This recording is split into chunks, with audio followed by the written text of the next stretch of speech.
Oh, ndinofara ini nemufaro waJehovha.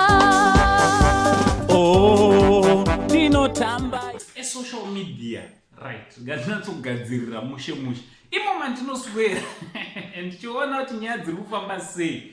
Aiwa, mune vamwe vari kuda kuti zvinhu zvichitange kunakidza. Handiti hapana vamwe vari kuda kuti zvitange kunakidza. Ozvinoiti tine team 3 dziri kurwisana zvikurudza. Ndoda kuti muzive tine cat family. Cat family hayona yakalidha. Ini sasekuru nhasi ndoda kutaura chokwadi.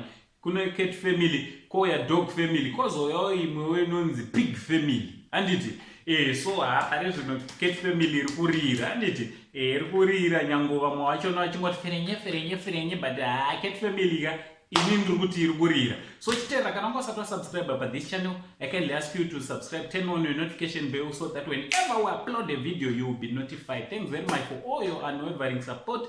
Iyo yamunoramba muchicontinue muchipa pamusha penyu basa richienda mberi. Handiti so chitera vazukuru tikasike tapedza nyaya iyi sekuziva kwenyu murandakadzi akaingenja kana kuti akaingenja kana kuti akabatiwa pane chinonzi chibatiso. Takaitwa chibatiso pamurandakadzi nemukomana wekuNigeria anonzi Obina. Nditi tichiti makorokoto murandakadzi, makorokoto nekuingenja. Nditi kuingenja kusiriko kuchata, kusiriko kuroorwa zvikuru. Kuingenja kune step inozotera yemarore kubvisa mombe, kozoterawo step yemuchato, kozoterawo manvesari ndo anenge achingozodara chinhu chinhu chakanaka. So pari zvino mwanasikana atanga rwendo rwake aingenja chinhu chakanaka. Izvi zvisiri kufadza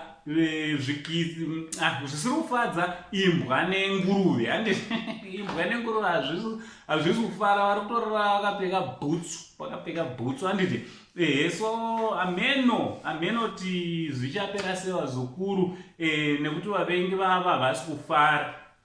Ini chandinofunga kana ukange usiri kufara nezvaitwa neumwe chingoita zviri nani kumudarika. Sepapa ndaudzai mimi vairi mimi mukaona kuti hamusi kufara kana kuti muri kuona kuti mwanasikana dai aita zvinani muchitoita iri michato chaicho fasta musambomire pakuengagement apapa, chingonangai pakubvisirwa mombe nekutochata. Achete umwe yakambochata yakakambotombozviratidza. Ameno mari maroro yakauya here. So what do you think vazukuru nerwendo rwatangwa namaititi kuti tinosvika here kwatiri kuda kusvika chaiko kana kuti zvinongoperera munzira?